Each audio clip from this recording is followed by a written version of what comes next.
ជាបឋមខ្ញុំប្រកាសណាសូមក្រាបថ្វាយបង្គំចំពោះគុណរតនត្រ័យទាំង3មានពុទ្ធរតនៈ1ធម្មរតនៈ1និងសង្ឃរតនៈ1ដោយសេចក្តីគោរពជ្រះថ្លាដល់ក្រៃលែងសូមក្រាបថ្វាយបង្គំចំពោះសម្ដេចព្រះសង្ឃរាជទាំងពីរគណៈក្រាបថ្វាយបង្គំចំពោះព្រះថេរានុថេរៈគ្រប់ព្រះអង្គចម្រើនពរញាតិញោមពុទ្ធបរិស័ទទាំងអស់ជាទីស្រឡាញ់រាប់អាន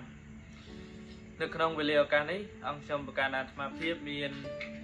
ប្រសាទតសទ្ធាជ្រះថ្លាចង់ចែករំលែកអំពីសិលធម៌នៅក្នុងពុទ្ធសាសនាអ្វីទៅគឺជាសិលនៅក្នុងពុទ្ធសាសនាហ្នឹងពុទ្ធសាសនាបានបញ្ញត្តិសិក្ខាបទដើម្បីឲ្យពុទ្ធសាសនិកទាំងអស់យកមកធ្វើជាបន្ទាត់ឋាននៅក្នុងការអប់រំខ្លួនឯងហ្នឹងអប់រំកាយវាចាខ្លួនឯងអប់រំកាយវាចាចិត្តខ្លួនឯងហ្នឹងឲ្យដើរទៅលើផ្លូវមួយដ៏ត្រឹមត្រូវនិយាយឲ្យសាមញ្ញពាក្យថាសិលគឺមានន័យថាជាទម្លាប់ប្រក្រតីដែលយើងធ្វើវាប្រចាំថ្ងៃឬក៏ជារឿយអញ្ចឹងដើម្បីឲ្យយើងនឹងបានពុតកាយវាចាចិត្តយើងទៅល្អបានពុទ្ធព្រះអង្គបញ្ញត្តិជាសិក្ខាបទបញ្ញត្តិជាសិក្ខាបទដើម្បីធ្វើជាបន្ទាត់ឋានជាច្បាប់ជាក្រិតក្រមឲ្យយើងប្រតិបត្តិតាមឲ្យយើងធ្វើតាមកាលណាតែយើងធ្វើតាមទៅយើងអប់រំខ្លួនឯងឲ្យក្លាយទៅជាអ្នកមានសិលសិលហ្នឹងគឺសំដៅទៅដល់សេចក្តីល្អ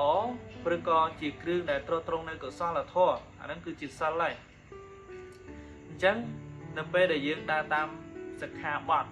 ដែលព្រះអង្គបញ្ញត្តិហ្នឹងយើងនឹងក្លាយទៅជាអ្នកដែលមានសិលអញ្ចឹងយើងសួរថា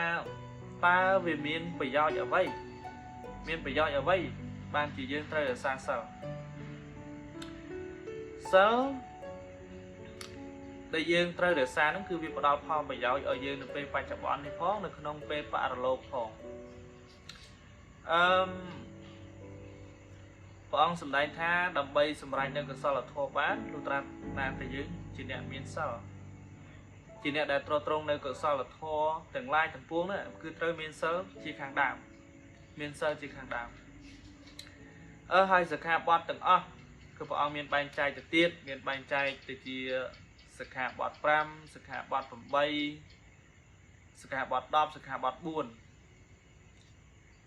ចឹងសិក្ខាបទ5គឺជាធម្មតាពុទ្ធសាសនិកតែងរក្សានៅសិក្ខាបទ5សិក្ខាបទ5ឬក៏សិក្ខាបទ8សិក្ខាបទ5នេះតែគេហៅថាជានិច្ចសិលមានន័យថាសិលដែលត្រូវថែរក្សារាល់ថ្ងៃហើយសិលរបស់កុហកហ្នឹងគេគឺជាសិលដែលជាចេតនាកម្មទេមានន័យថាទោះបីដាច់មួយណាដាច់នៅក្នុងសិក្ខាបទមួយណាក៏មិនដាច់ទាំងអស់ដែរមិនដាច់ទាំងអស់ទេផ្សេងដែលមិនទាន់ដាច់ហ្នឹងគឺនៅធម្មតាហើយយើងគ្រាន់តែតាំងចេតនាថានឹងរក្សាសិលនឹងវិញនឹងជាប់វិញសិលនឹងបានវិញអាហ្នឹងគឺជាចេតនាកម្មសិលរបស់កុហកហ្នឹងហើយសិក្ខាបទទាំងឡាយ5នោះមានទី1មិនសម្លាប់ជីវិតសត្វដទៃមិនសម្លាប់ជីវិតអ្នកដទៃព្រះអង្គបញ្ញត្តិមិនឲ្យយើងសម្លាប់សត្វទី1ហើយទី2មិនឲ្យលួចទ្រព្យសម្បត្តិអ្នកដទៃទី3មិនឲ្យប្រព្រឹត្តខុសនៅក្នុងកាមទី4មិនឲ្យនិយាយពាក្យកុហកទី5មិនឲ្យសេពនៅគ្រឿងស្រវឹង